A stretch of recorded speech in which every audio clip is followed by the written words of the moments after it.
कार्यक्रम के प्रायोजक डॉक्टर ऑर्थो आयुर्वेदिक ऑयल और कैप्सूल। अब दर्द भी घुटने टेकेगा। पेट सफा आयुर्वेदिक चूरन, पेट सफा तो हर रोग दफा। सच्ची सहेली महिलाओं की सबसे भरोसेमंद औषधि एवं tonic. Roop Mantra ayurvedic cream and face wash, ये कोई कॉस्मेटिक नहीं, आयुर्वेदिक औषधि है। इंदौर उज्जैन ग्रीनफील्ड कॉरिडोर का भूमि पूजन समारोह। सीएम डॉक्टर मोहन यादव देंगे विकास कार्यों की सौगात। यात्रा का समय घटकर रह जाएगा मात्र 30 से 35 मिनट।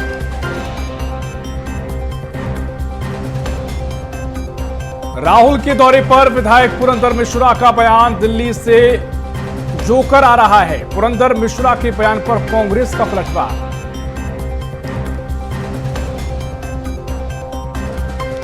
नीट री एग्जाम के लिए आज एनटीए की देश भर में मॉक ड्रिल। भारत के 551 शहरों में सेंटर। 22,79,000 प्लस अभ्यर्थियों के लिए 2 लाख कर्मी तैनात।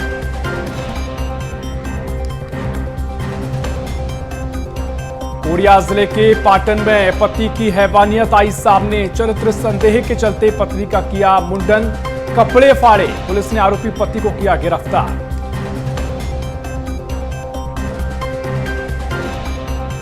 और शक्ति में आकाशीय बिजली की चपेट में आने से छात्रा की मौत। 11 वर्षीय दीप्ति चंद्रा की दर्दनाक मौत। पुलिस मामले की जांच में जुटी।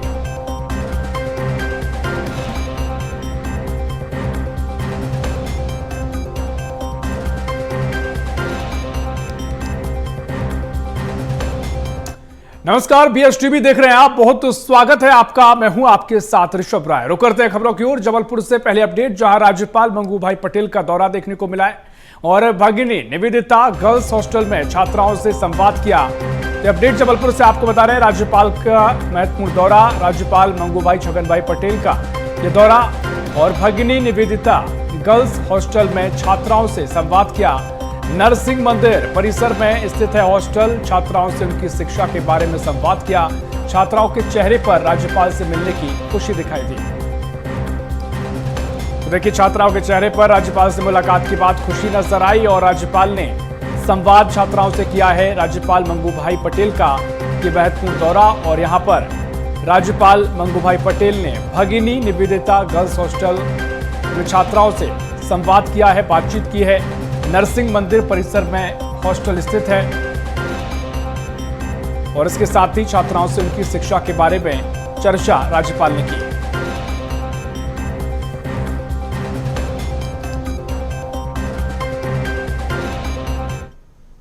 वहीं भाजपा विधायक पुरंदर मिश्रा द्वारा राहुल गांधी पर की गई टिप्पणी को लेकर दीपक बैच ने तीखी प्रतिक्रिया दी। उन्होंने कहा कि पुरंदर मिश्रा पढ़े लिखे विधायक हैं, लेकिन उन्होंने राहुल गांधी के लिए जिस भाषा का प्रयोग किया है वह अनुचित भाषा है। बैच ने तंज कसते हुए कहा कि पुरंदर मिश्रा को मानसिक इलाज की जरूरत है। यदि भाजपा उनका इलाज नहीं कराती है तो कांग्रेस पार्टी उन्हें रांची भेजकर इलाज कराने को तैयार है। जिस तरह से भारतीय जनता पार्टी के विधायक पुरंदर मिश्रा जी का बयान हमारे नेता माननीय राहुल गांधी जी के ऊपर जो टिप्पणियां की, ये भाषा का मर्यादा नहीं है। पुरंदर मिश्रा जी पढ़े लिखे विधायक हैं, वकील भी हैं, सीए भी है। किन भाषाओं का कहां इस्तेमाल करना चाहिए, उनको एक बार भाषा के इस्तेमाल करने से पहले उनको विचार करना चाहिए। जो भाषा का प्रयोग की है, जिस तरह शब्दों का उपयोग कर रहे हैं, वो जानबूझ के कर रहे हैं। इसलिए हमें लगता है कि पुरंदर मिश्रा जी को मानसिक इलाज की जरूरत है। भारतीय जनता पार्टी उनको मानसिक इलाज करा दे। अगर नहीं करा पाएगी तो बता दे, कांग्रेस पार्टी उनकी मानसिक इलाज कराने के लिए झारखंड के रांची भेजने को तैयार। और सुघर छत्तीसगढ़ अभियान और प्रदेश भर में अंतर्राष्ट्रीय योग दिवस के आयोजन को लेकर उप मुख्यमंत्री अरुण साव का बयान सामने आया है। उप मुख्यमंत्री अरुण साव ने कहा कि सुघर छत्तीसगढ़ अभियान के तहत सरकार की 31 योजनाओं का लाभ 100% पात्र हितग्राहियों तक पहुंचाया जाएगा, ताकि जानकारी के अभाव में कोई भी व्यक्ति वंचित न रहे। उन्होंने बताया कि अंतर्राष्ट्रीय योग दिवस पर प्रदेश भर के सामूहिक योग कार्यक्रम आयोजित होंगे और मंत्री, सांसद और विधायक शामिल इसमें होंगे। साथ ही उप मुख्यमंत्री ने IIM में मंत्रियों के होने वाले प्रशिक्षण को लेकर कहा कि 4 और 5 जुलाई का IIM रायपुर में होने वाले चिंतन शिविर में मंत्रियों को सुशासन और विभिन्न विषयों पर विशेषज्ञों द्वारा प्रशिक्षण दिया जाएगा। मंत्री होने के नाते चिंतन शिविर का लाभ मिलता है। 100% पात्र हितग्राहियों तक पहुंचे, ये सुघर छत्तीसगढ़ अभियान है। 31 अलग अलग योजनाएं हैं। वो जो पात्र लोग हैं, जो योजना का लाभ नहीं ले रहे हैं, लाभ जिन्हें नहीं मिल पाया है, ऐसे सब लोगों तक हर एक योजना का लाभ पहुंचे और आम लोगों के जीवन में परिवर्तन आए।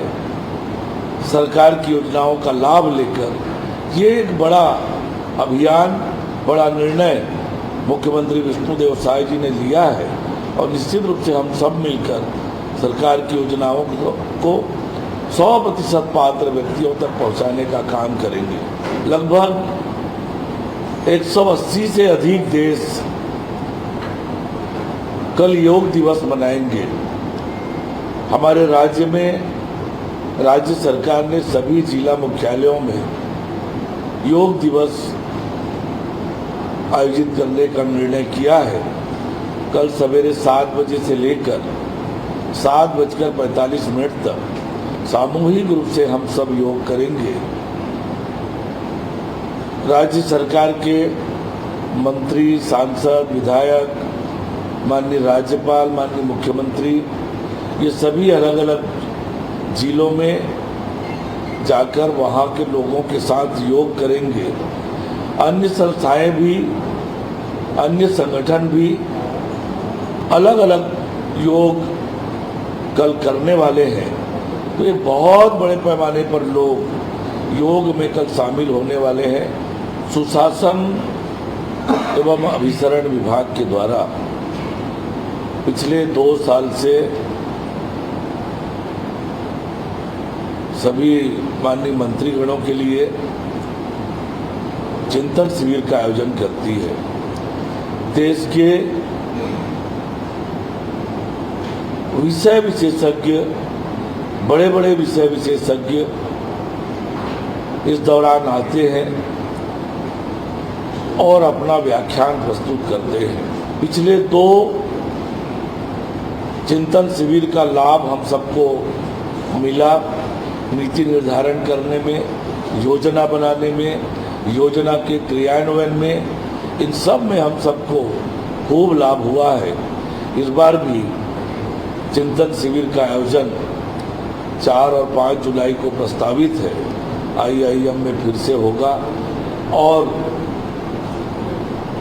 विभिन्न विषयों के विषय विशेषज्ञ आकर हम सबका मार्गदर्शन करेंगे। राहुल गांधी के जन्मदिन पर शुक्रवार को उत्तर प्रदेश के वाराणसी में अनूठा आयोजन किया गया। वहां कांग्रेस पार्टी के कार्यकर्ताओं ने राहुल गांधी की तस्वीर को भगवान परशुराम के स्वरूप में दर्शाते हुए उसका दूध से अभिषेक तक कर दिया और इस पर खंडवा में बीजेपी अल्पसंख्यक मोर्चा के राष्ट्रीय अध्यक्ष जमाल सिद्दीकी ने राहुल गांधी पर हमला बोला। उन्हें जन्मदिन पर शुभकामनाएं दी और लंबी आयु की कामना की, लेकिन जमाल सिद्दीकी यही नहीं रुके। उन्होंने आगे कहा कि वे ईश्वर से प्रार्थना करते हैं कि राहुल गांधी को सद्बुद्धि मिले ताकि वे सही मुद्दे उठा सकें और देश के विकास में योगदान दे सकें। वहीं जबलपुर में नीट यूजी 2026 परीक्षा को लेकर जबलपुर पुलिस ने विशेष तैयारियां की हैं। 21 जून को आयोजित होने वाली इस महत्वपूर्ण परीक्षा के मद्देनजर वरिष्ठ पुलिस अधिकारी ने वीडियो संदेश जारी कर छात्रों और अभिभावकों से सतर्क रहने की अपील की। पुलिस ने हेल्पलाइन नंबर भी जारी किया है, टीवी स्क्रीन पर आपको दिखा रहे हैं। परीक्षा केंद्रों पर विशेष निगरानी रहेगी और यहां पर छात्रों को समय से पहुंचने की सलाह भी दी गई है। हेल्पलाइन नंबर 7049158826 जारी किया गया है। परीक्षा केंद्रों और प्रमुख मार्गों पर पुलिस बल तैनात रहेगा। ट्रैफिक व्यवस्था पर विशेष निगरानी रखी जाएगी। परीक्षार्थियों को परीक्षा केंद्र पर कम से कम 1 घंटा पहले पहुंचने और एडमिट कार्ड और जरूरी दस्तावेज पहले से तैयार रखने की सलाह दी गई। पुलिस का उद्देश्य है कि कोई भी छात्र ट्रैफिक या अन्य कारणों से परीक्षा देने से वंचित न रहे।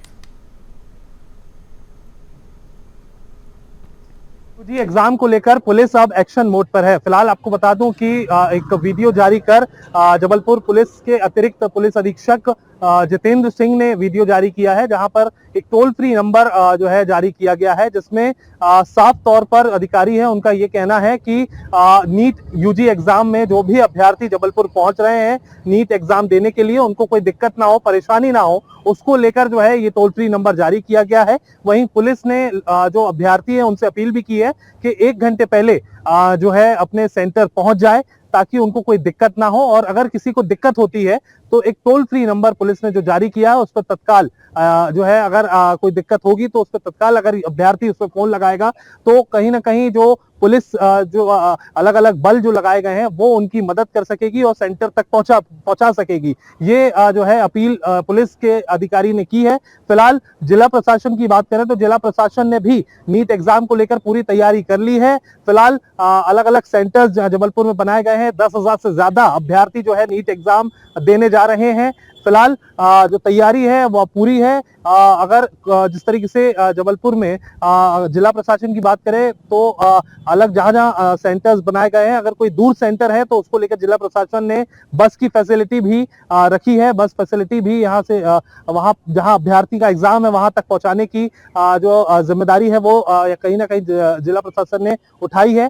फिलहाल अब तैयारी नीट एग्जाम को करने की, जो नीट एग्जाम है देश भर में, उसकी तैयारी जबलपुर में पूरी कर ली गई है। जबलपुर से BSTV के लिए देवजीत देव। रायपुर से अगली खबर, जहां देश भर में कल होगी नीट की परीक्षा। आज देश भर समेत छत्तीसगढ़ में भी मॉक ड्रिल किया जाएगा। कल दोपहर 2 बजे से शाम 5:15 तक परीक्षा का आयोजन किया जाएगा। राजधानी रायपुर में बनाए गए 25 परीक्षा केंद्र, शहर में 9,050 अभ्यर्थी परीक्षा देंगे। 3,348 पुरुष अभ्यर्थी परीक्षा देंगे और 5,665 महिला अभ्यर्थी परीक्षा देंगे। 37 दिव्यांग अभ्यर्थी परीक्षा देंगे। दोपहर 1:30 बजे के बाद परीक्षा केंद्र में एंट्री नहीं मिलेगी। देश भर समेत कल छत्तीसगढ़ में भी नीट के री एग्जाम होने हैं और इसको लेकर के आज मॉक ड्रिल पूरे देश भर में करनी है। छत्तीसगढ़ में भी जो परीक्षा केंद्र नीट के लिए बनाए गए हैं वहां पर कुछ देर में मॉक ड्रिल शुरू होगी। और मैं इस वक्त एक परीक्षा केंद्र में हूं, JN पांडे स्कूल का ये परीक्षा केंद्र है और तमाम जगहों पर आप देख सकते हैं कि जो सुरक्षा व्यवस्था हो या उसके अलावा जो प्रशिक्षण किए हुए शिक्षक हो वो यहाँ पर मौजूद है। फिलहाल कुछ देर के बाद जैसे ही नीट के री एग्ज़ाम को लेकर के ये पूरा मॉक ड्रिल शुरू होगा तब पूरी प्रक्रिया जो है वो सामने आएगी। और आपको मैं तस्वीरें दिखा रहा हूँ कि कितनी हाई सिक्योरिटी के बीच में ये री एग्ज़ाम होगा। देखिए CCTV तमाम जगह लगाए गए हैं परीक्षा केंद्रों में ताकि कोई भी ऐसी घटना जो कि CCTV में कैद हो सके, कोई भी अप्रिय घटना ना हो, इसके लिए निगरानी रखने के लिए यहाँ पर तमाम जगहों पर CCTV इंस्टॉल कर दिए गए हैं। और ये यहाँ पर इसका DVR भी रखा हुआ है इस परीक्षा केंद्र में, जहाँ पर अभी इसे बंद रखा गया है। यहाँ पर कल नीट री एग्जाम होगा, यानी कि परीक्षा होगी 2 बजे से लेकर के शाम 5:15 बजे तक ये परीक्षा होगी। और इसके साथ साथ जो सिक्योरिटी है वो तमाम चीज़ों के साथ साथ उन्हें डिप्लॉय कर दिया गया है। और इस पेपर हॉल को, जो अभी एग्जाम हॉल है, उसे अभी बंद रखा गया है क्योंकि जैसे ही मॉक ड्रिल शुरू होगी तो एक बार तमाम जो प्रशिक्षित शिक्षक हैं जो इस पूरे एग्जाम को कंडक्ट कराने वाले हैं वो भी यहाँ पर रहेंगे, जो इसके प्रभारी है वो भी यहाँ पर रहेंगे, लेकिन सिक्योरिटी तैनात कर दी गई है।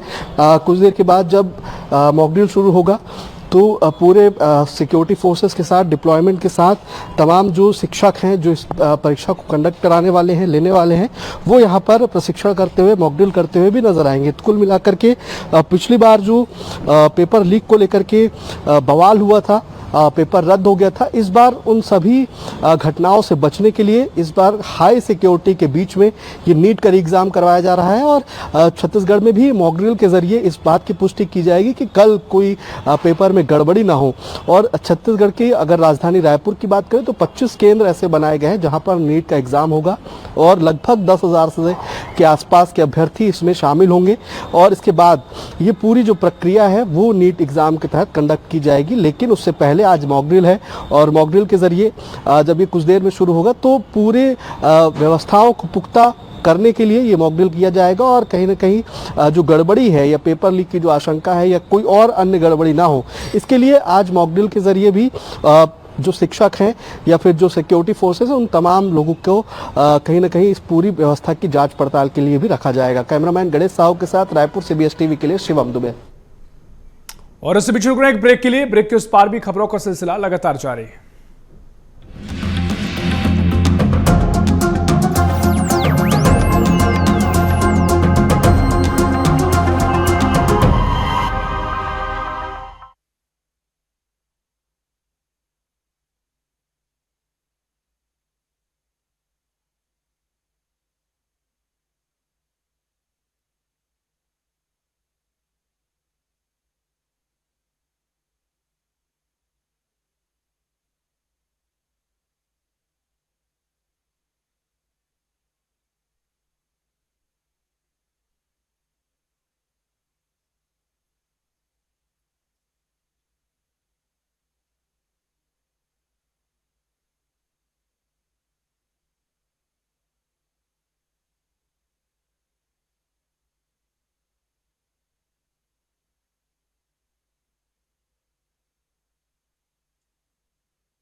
और ब्रेक के बाद आपका स्वागत है। रुक करेंगे खबरों की ओर, जहां इंदौर में मेट्रो के फेज 2 उद्घाटन से पहले ही निर्माण कार्य पर सवाल उठने लगे हैं। बता दें कि बहुत जल्द मेट्रो की सौगात आम जनता को मिलने जा रही है, लेकिन इससे पहले ही मेट्रो के पिलर का कुछ हिस्सा एक कार पर गिरने का मामला सामने आया। जानकारी के अनुसार मेट्रो के पिलर से मलबा गिरकर एक BMW कार पर जा गिरा, जिससे कार की छत को नुकसान पहुंचा। कार मालिक ने मामले की शिकायत पुलिस में दर्ज कराई है, जिसके बाद पुलिस ने NCR दर्ज कर जांच शुरू कर दी है।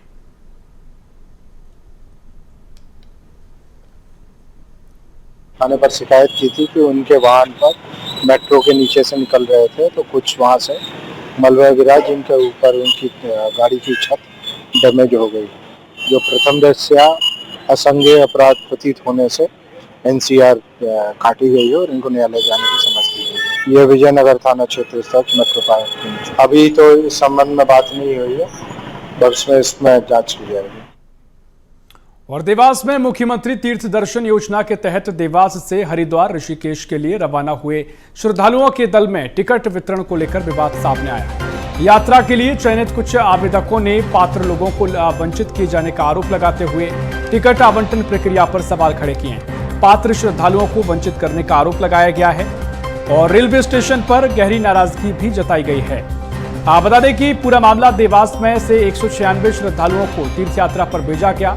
यात्रा दल के रवाना होने से पहले रेलवे स्टेशन पर श्रद्धालुओं और जनप्रतिनिधियों ने नाराजगी जाहिर की। बालगढ़ वार्ड के पार्षद राजा आकोदिया ने टिकट वितरण में पारदर्शिता की कमी का आरोप लगाया। कहा कि कई पात्र आवेदकों के नाम अंतिम सूची में शामिल नहीं किए गए। वहीं श्रद्धालुओं ने भी अपनी परेशानियां साझा करी और प्रक्रिया की निष्पक्ष जांच की मांग की। अब इस पूरे मामले को लेकर प्रशासन के रुख पर सभी की नजरें टिकी हैं। मैंने और मेरी पत्नी ने दोनों ने हमने फार्म भरे थे। मेरी विशेष का हो गया, मेरा नहीं हुआ। मैं सुबह 7 बजे से यहाँ पर आया हूँ। मुझे ये आश्वासन दिया गया कि आपका हो जाएगा, और इनने अंदर बैठ के इनके अधिकारी लोगों ने अपने अपने परिवार को और अपने अपने पहचान वाले लोगों को कर दिए, और अब मेरे को बोलते हैं कि आपको ऐसा है तो आप अपनी पत्नी को घर ले जाओ, यहाँ घर पे मत भेजो। हमने दोनों ने फॉर्म भरा था, पति पत्नी ने जी, तो मेरा नाम आ गया, मिसेज का नहीं आया। क्या अब मैं अकेले जाने में प्रॉब्लम है, मेरे को पाँव में राड डली है ना, बीपी शुगर सब है मेरे को। अच्छा, मेरे को एक अटेंडर चाहिए था। हाँ। लेकिन ये लोग मान नहीं रहे, ना नाम दिया ना यहाँ से मुंह देख के लिस्ट बना ली इन लोगों ने 8-10 लोगों की, उन्हीं को काट दे रहे हैं केवल। आज हरिद्वार जाने के लिए मुख्यमंत्री तीर्थ दर्शन योजना की ट्रेन जा रही थी, जिसमें 190 लोगों का मतलब देवा जिले से चयन हुआ था। जिसमें से उन्होंने क्या करा है, टिकटों की धांधली करी है। जैसे पति पत्नी ने दोनों ने फॉर्म भरे तो सिर्फ सिंगल फॉर्म ही भरा, पति का कर दिया तो पत्नी ऑलरेडी नहीं जा पा रही है। उसके अलावा जो 15-17 जो वेटिंग थे, तो वेटिंग वालों का टिकट इन्होंने, यहाँ के कर्मचारी थे तो कर्मचारियों के बताओ रिश्तेदारों को और इनको सबको दे दिया। और क्या हुआ था, टिकट मिल चुका है लेकिन उनको टिकट नहीं दे रहे हैं, बोले नहीं उनका नहीं हो पाएगा, उनका नाम नहीं आया तो उनको हम टिकट नहीं देंगे। अब उनके बिना मैं कैसे जाऊंगी बताइए? एक पत्नी पति के बिना जा सकती है क्या, अकेली औरत? फिर 15 टिकट बचे थे, हम लोग गिनती कर रहे थे, लेकिन बाद में उन्होंने सिर्फ एक टिकट दिया उषा के नाम से, बाकी 14 टिकट कहाँ करे, किसी को दिए हमको नहीं पता, साइन कर करके दे रहे थे। कोरिया जिले के पटना थाना क्षेत्र के पंडोपारा गांव में एक महिला के साथ कथित अमानवीय व्यवहार का सनसनीखेज मामला सामने आया। पीड़िता ने अपने पति जितेंद्र घनसिया पर गंभीर आरोप लगाते हुए पुलिस में शिकायत दर्ज कराई। मामले की गंभीरता को देखते हुए पुलिस ने आरोपी पति को गिरफ्तार कर न्यायिक रिमांड पर भेज दिया है। पीड़िता के अनुसार उसके पति ने बच्चों के सामने उसके हाथ बांध दिए और कैंची से बाल काटकर सिर मुंडवा दिया। महिला का आरोप है कि उसके साथ मारपीट की गई, कपड़े फाड़े गए, चेहरे पर कालिख पोती गई और वीडियो बनाकर सोशल मीडिया पर वायरल कर दिया गया। महिला ने जबरन पेशाब पिलाने का भी आरोप लगाया। सोशल मीडिया पर वीडियो वायरल होने के बाद पुलिस ने तत्काल कार्रवाई करते हुए आरोपी को गिरफ्तार कर लिया है।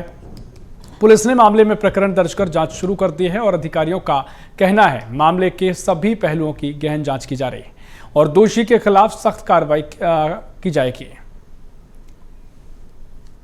मैं अपने रिश्तेदार से मैं देखे वगैरह हैं, वहाँ से जितेंद्र से कैसे पता चलीस, वहाँ से गईस, हाथ पर बांधीस, हाथ पर बांध के कैंची काटी, बाल काटीस, हमारे बहुत धमकी भी देस कि तो के जला दूँ और जहाँ भी देखूँ वहाँ ख़त्म कर दूँ, धमकी भी दे से। इसलिए मैं ऐसा किया क्योंकि कई बार अपना मुंह काला कर लियो। मेरी औरत पहले अपने जीजा के साथ संबंध बनाई, इसके बाद भैंसा मुड़ा में जाके अपने दीदी का देवर के साथ संबंध बनाई, इसके बाद अभी मेरे भाचा के पास पंडोपारा खुद का भाचा है उसके साथ भागी है। तो मैं और मेरे अपने बच्चों के साथ, मेरे बच्चे खुद सलाह दिए कि पापा उनको अब ऐसा नहीं करना चाहिए, तो साथ में गए और उनका बाल छीले। पंडोपारा में जितेंद्र घसिया अपनी पत्नी जो करीब 11 माह से उससे अलग रहती थी और रमेश घसिया के यहाँ रुकी हुई थी पंडोपारा में, जहाँ जाकर वो हाथ पैर बांधकर उसके साथ मारपीट किया था और बाल को छील दिया था तथा पेशाब पिलाने का प्रयास किया था। आरोपी जितेंद्र घसिया को उसके निवास रोनियाडीह से गिरफ्तार कर और पृथक से धारा 123 जोड़कर न्यायिक रिमांड पर भेजा जा रहा है। और मुरैना में एक सहकारी बैंक की देर रात खोलने के मामला अब तूल पकड़ता चला जा रहा है। जानकारी के अनुसार युवा मोर्चा के प्रदेश अध्यक्ष श्याम टेलर के दौरे के दौरान कार्यक्रम स्थल के पास स्थित बैंक के ताले कथित रूप से रात करीब 8 बजे खोल दिए गए। आरोप है कि इस दौरान बैंक परिसर के शौचालय का उपयोग किया गया, जबकि बैंक का निर्धारित बंद होने का समय शाम 4 बजे है। बताया जा रहा है कि कार्यक्रम स्थल पर अन्य स्थानों पर भी आवश्यक सुविधाएं मौजूद थीं। इसके बावजूद बैंक खोलने को लेकर सवाल उठ रहे हैं। इस पूरी घटना का वीडियो सोशल मीडिया पर वायरल हो गया है, जिसके बाद बैंक प्रबंधन की कार्यप्रणाली पर गंभीर सवाल खड़े हुए हैं।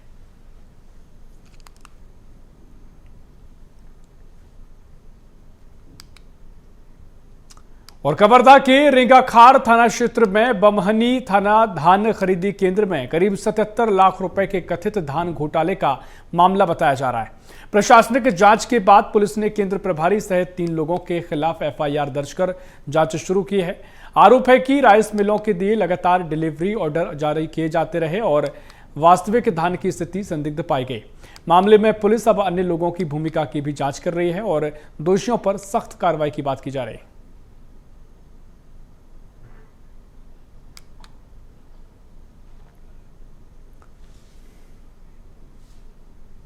और सक्ती के थाना मालखरोदा क्षेत्र में बादल गरजने की चपेट में आने से 11 वर्षीय स्कूली छात्रा दीप्ति चंद्रा की दर्दनाक मौत हो गई।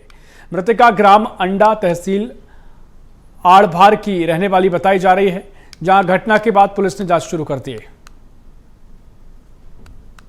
तो देखिए, मालखरोदा थाना क्षेत्र की घटना बताई गई है, जहां आकाशीय बिजली की चपेट में आने से 11 साल की छात्रा की मौत की खबर सामने आई है और मृतका ग्राम अंडा तहसील आड़भार की रहने वाली बताई जा रही है। घटना के बाद पुलिस ने जांच शुरू की है। और इस बुलेटिन में फिलहाल इतना ही। देश प्रदेश की और भी खबरों के लिए देखते रहिए BSTV। नमस्कार।